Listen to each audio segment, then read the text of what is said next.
황후 앞에서는 바짝 엎드려 있었지만 호시탐탐 기회를 엿보고 있었어요. 그런데 생각보다 기회가 빨리 찾아왔어요. 어떤 기회죠?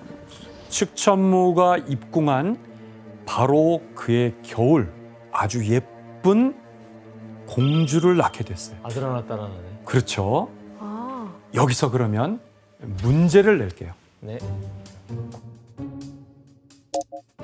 측천무는 자신의 어린 딸을 이용해서 이 왕황후를 끌어내리려고 했는데요. 과연 어떤 계략을 썼을까요? 딸을 이용해서? 정답. 네, 규현 씨. 고종한테 또 뒷담화를 살짝 하는 거예요. 왕황후가 자식이 없으니까 자신이 딸을 낳았는데 이 딸을 굉장히 미워하고 괴롭히고 막 꼴보기 싫어한다 이런 식으로 뒷담화를 막 하는 거죠. 규현 씨 오답입니다. 그러나 관련은 있는 것 같아요. 측천무를 성격이 어떤 사람이라고 아까 우리가 잔인한 사람. 조금 그 점을 염두에 두면 어떨까요? 말도 안 돼. 정답. 네, 규현 씨. 자기 딸을 죽이고 에? 자기는 알리바이 다 만들어두고 왕황후의 살인인 것처럼 꾸며요. 자기 딸을 죽인다고요? 규현 씨 정답입니다. 미안해. 정답입니다. 잔인해. 측천무가 왕황후를 끌어내리기 위해서 쓴 계략은 바로 갓 태어난 딸의 죽음을 이용하는 거였어요. 역사서 자치통감에서는 아기를 죽인 사람을 정확하게 지목하고 있는데 무소희가 딸을 낳자 황후가 찾아와 영아를 보고 갔다. 황후가 나간 직후 무소희는 어린 영아를 질식시켜 죽였다. 마침 고종 황제가 영아를 보러 오자 무소희는 웃으며 황제를 맞이하고는 덮어놓았던 아기의 이불을 들추었다. 딸이 이미 죽은 것을 확인하고는 경악했다. 무소희는 통곡하며 황후의 죄를 읍소하였다. 상상을 할 수 없는 전개네요. 얼마나 이쁜 자기 딸을 우선 이 기록에 따르면 범인은 측천무로 이렇게 되어 있죠. 그리고는 황후에게 죄를 뒤집어 씌운 거죠. 이 소리를 들은 고종은 크게 이제 노하면서 시기심 강한 왕황후가 공주를 죽인 살인범이구나라고 확신을 하게 됐던 거예요. 마옥진 씨 어쨌든 궁에서 이 살인 사건이 일어난 거잖아요. 이 모든 걸 이 측천무 혼자서 꾸미진 않았을 것 같아요. 그렇죠. 이 측천무후한테는 엄청난 비장의 카드가 있었던 거죠. 그게 바로 인심을 사로잡았다는 건데요. 측천무후는 하인들에게 선물도 굉장히 많이 주면서 황관들을 모두 다 자기 편으로 만들어서 뭔가 무슨 일들이 있을 때 그들이 측천무후의 편을 들 수밖에 없게끔 그렇게 만든 거죠. 교수님, 그러면 측천무가 딸의 죽음까지 이용했는데 황후 자리에 오르는데 성공하나요? 고종은 조종의 대신들을 소집해서 왕황후를 폐위하고 이 측천무를 새로운 황후로 올리자고 제안을 했어요. 이때 대신들은 두 파로 완전히 갈려서 격렬한 논쟁을 벌이게 됐어요. 이렇게 양쪽에서 팽팽한 기싸움이 벌어지던 이때 찬성파인 한 대신이 이 상황을 정리해주는 아주 완벽한 명분을 만들어주는데 그건 황실 집안일이니 조정에서 대신들이 왈가왈부할 그런 문제가 아니라는 거죠. 여기에 힘을 얻은 고종은 마침내 결단을 내려서 왕황후를 폐위시켜 버리게 됩니다. 심지어 고종은 왕황후가 황제를 독살하려 했다 이런 거짓 누명까지 뒤집어 씌웠어요. 그러면 사형 아니에요? 네, 그래서 이때 소숙비도 같은 죄로 몰아서 함께 폐위하고 결국 왕황후와 소숙비는 바로 별궁에 유폐되는 신세가 되고 말았습니다. 이야. 둘이 나중에 절친됐겠던데. 그러니까요. 언니 그땐 내가 미안했어. 그러니까 언니 왜 나한테 왜 그래? 저 나쁜 년이 제일 무서운 년인데 막 이러면서. 그리고 이게 다 측천무의 빅픽처였던 거잖아요. 두 명을 다 몰아내자. 그렇죠. 와, 이렇게 소름. 라이벌을 제거한 측천무는 드디어 655년 황후에 책봉되게 되었습니다. 아. 비구니가 됐다가 황후까지. 아 진짜. 이 목재상 출신 아버지의 딸로 태어난 소녀가 이제 후궁과 또 비구니를 거쳐 마침내 대제국 당나라의 황후가 된 겁니다. 대단한 인생. 대단하다. 와. 네, 당시 측천무의 나이가 32살. 황궁에 다시 들어온 지 고작 2년 만의 일이었던 거예요. 대단해. 그런데 측천무가 황후가 된 후 당나라 왕실에는 이제 피바람이 몰아치게 돼요. 이제 시작. 자신에게 위협이 될 수 있는 모든 이들을 숙청하기 시작한 거죠. 어느 날 고종은 문득 왕황후와 소숙비가 생각이 나서 유폐되어 있던 별궁에 가보게 된 거예요.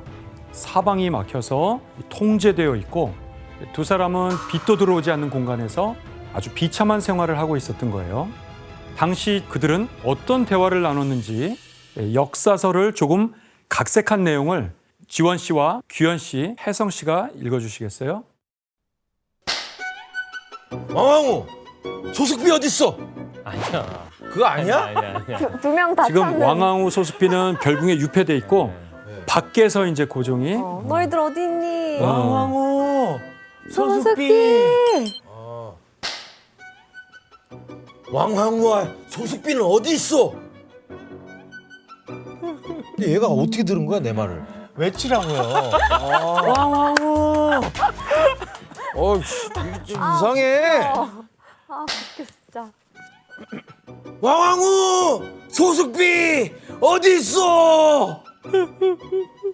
폐하, 지난 날을 생각해서라도 제발 저희를 밖으로 내보내주세요.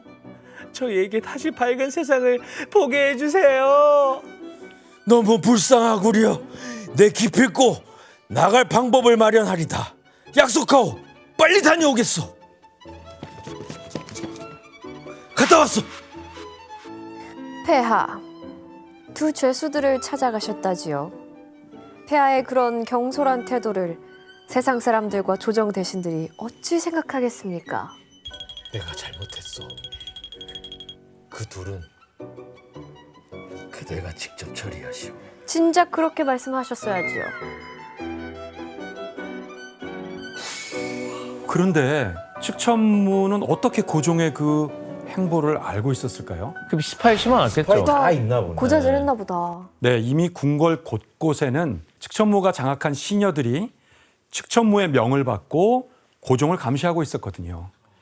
네, 측천무는 두 사람에게 즉각 보복을 하는데 구당서에 기록된 바에 따르면 측천무는 왕왕후와 소숙비에게 먼저 곤장 100대를 때렸어요. 피부가 다 터져서 피범벅이 되겠죠. 어떡해. 그럼에도 분이 안 풀렸는지 두 사람의 손, 발을 모두 잘라버리고 겨우 숨만 붙어 있는 몸통을 술독에다가 담가버린 거예요. 미쳤네. 너무 잔인해. 그 두 사람은 그 상태로 며칠간 고통에 몸부림치다가 결국 끔찍하게 죽음을 맞게 된 거죠. 아니 이거 고종은 이런 사실을 몰랐어요? 알아서 하라 그랬잖아.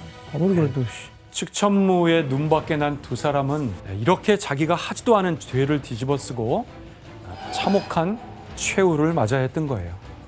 그래서 이제 죽음을 맞이할 때 왕황후는 아예 체념을 하고 그냥 죽음을 조용히 맞이를 했는데 소숙비는 그 반대로 온갖 욕과 저주를 퍼부으면서 죽었대요.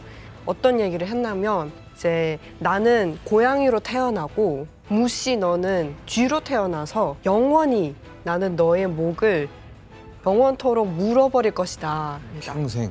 네. 그래서 측천무는 궁궐에서는 절대로 고양이를 키우지 못하게 했어요. 자기가 쥐라는 거는 인정했나 보네. 네, 왕황후와 소숙비를 처참하게 죽인 측천무는 이제 곧장 두 번째 목표를 실행하게 되는데요. 바로 기존의 태자를 폐위하고 자신의 아들을 태자로 세우는 것이었습니다. 아, 기존의 고종과 다른 후궁 사이에 낳은 황자가 이미 태자 자리에 있었거든요. 그래서 측천무는 자신을 황으로 세우는데 도움을 준 대신들을 움직여서 상소를 올리도록 했어요. 그러자 대신들은 측천무가 새롭게 황후가 되었으니 황후의 아들이 태자가 되는 게 법도에 맞다는 그런 주장을 피게 된 거죠. 결국 측천무의 계획대로 이 4살밖에 안 된 측천무의 첫째 아들 이홍이 태자의 자리에 오르게 됐어요.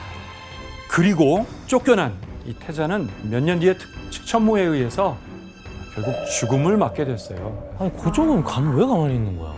고종도 무서웠던 거 아니에요? 아, 그런가?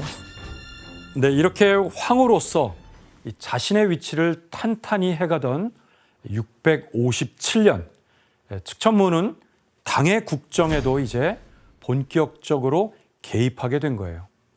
이 유약한 성격의 황제가 측천무를 정치적인 파트너로 점차 의지하기 시작한 겁니다. 그러면서 당나라의 국정은 자연스럽게 측천무의 뜻대로 움직이기 시작했습니다.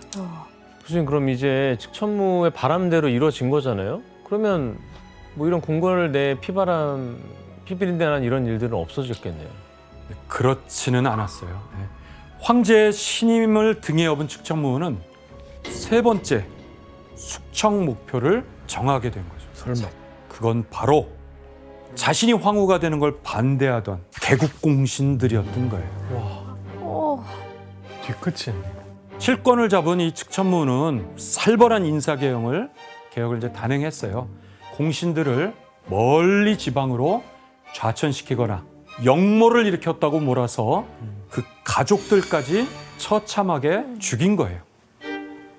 그리고 그 빈자리에는 자신에게 충성을 바치는 대신들을 임명해서 조정을 장악해 갔습니다. 아, 이제 또 자기 측근들로 채운 거네요. 이렇게 측천무는 황후가 된 지 약 4년, 궁궐 내에서 자신을 위협하던 요소들을 거의 대부분 제거하는 데 성공하게 됐습니다. 와, 진짜 무섭다. 그런데 이 측천무는 자신을 위협하는 세력을 없앤 뒤에도 이제 권력을 향한 그 행보를 멈추지 않았어요. 660년부터 고종의 건강이 크게 악화가 됐는데 이제 기록에 따르면 시력이 나빠져서 앞을 잘 보지 못하게 됐고 이제 중풍으로 팔다리가 마비돼서 정사에 집중할 수가 없었다는 겁니다. 겨우 33살의 젊은 나이에 이제 중병에 들어버린 거예요.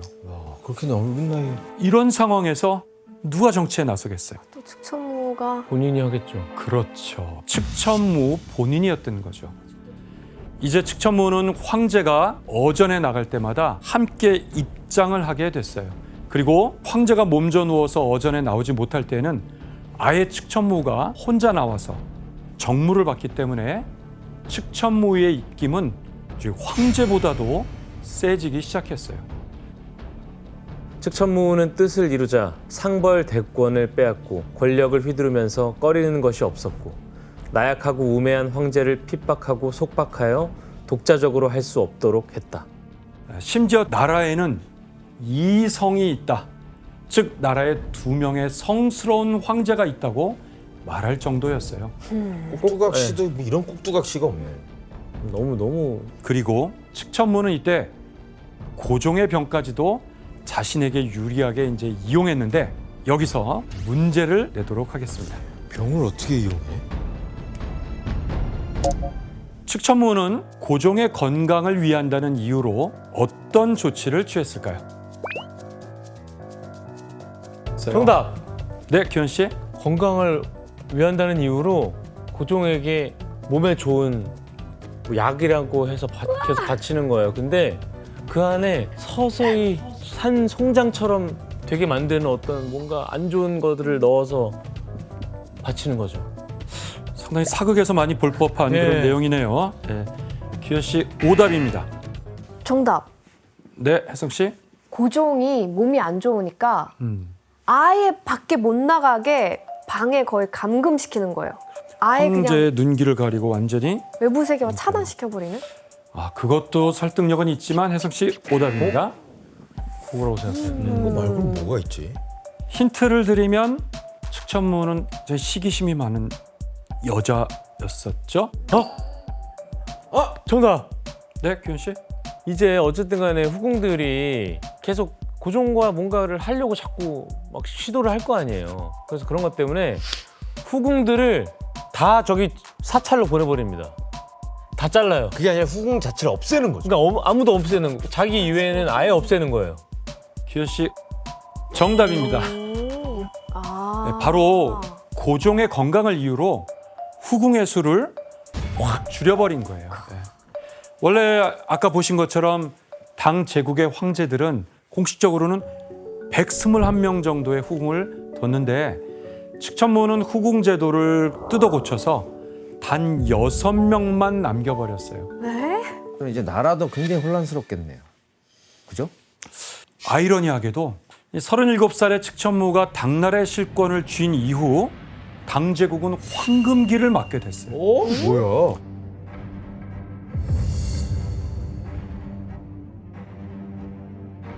측천무가 일으킨 피해 숙청으로 확실한 황권 강화를 이뤄내면서 당나라 정치가 크게 안정된 거예요.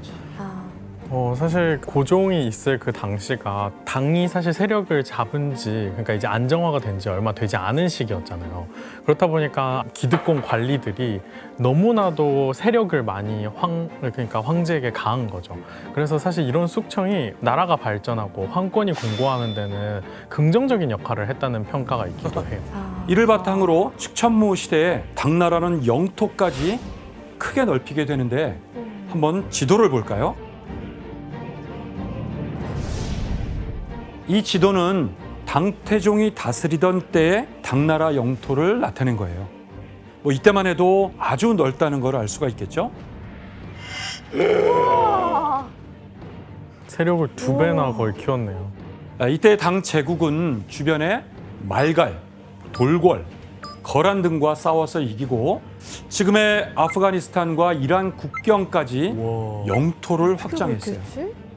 당나라 영토가 건국 이후 최대로 확대된 걸 알 수 있는 거죠. 조금만 더 갔으면 좋지. 영토 확장 어마어마하겠네요.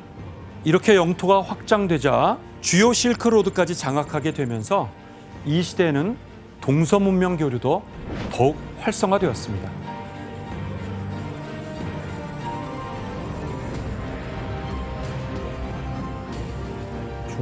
중독까지? 게다가 당시 측천무는 백성들과 당나라 발전을 위해서 직접 건업 12조라는 이름의 12가지 국가 방침을 내놨어요. 이 대표적인 내용은 백성들이 농업에 전념할 수 있도록 세금과 노역을 줄여주는 거였죠. 그리고 농업서도 발간해서 전국에 배포하게 됩니다. 그것도 괜찮은데 이건? 그 결과 당나라의 고가는 채워졌고 물가도 잡히면서 경제가 나날이 발전되어 갔어요. 백성들이 더없이 살기 좋아지게 된 거죠. 이미지가 좋아지고 있어. 괜찮은데? 괜찮은데? 나쁘진 않아. 네. 야, 그러니까 지금까지 권력에 좀 집착하던 이런 모습이랑은 완전 상반된 모습이잖아요. 맞습니다. 측천무가 권력을 잡는 과정은 아주 냉정하고 비정했지만 탁월한 정치 감각과 그녀의 결단력으로 당의 번영기를 열었던 거예요. 이런 것도 모르겠네.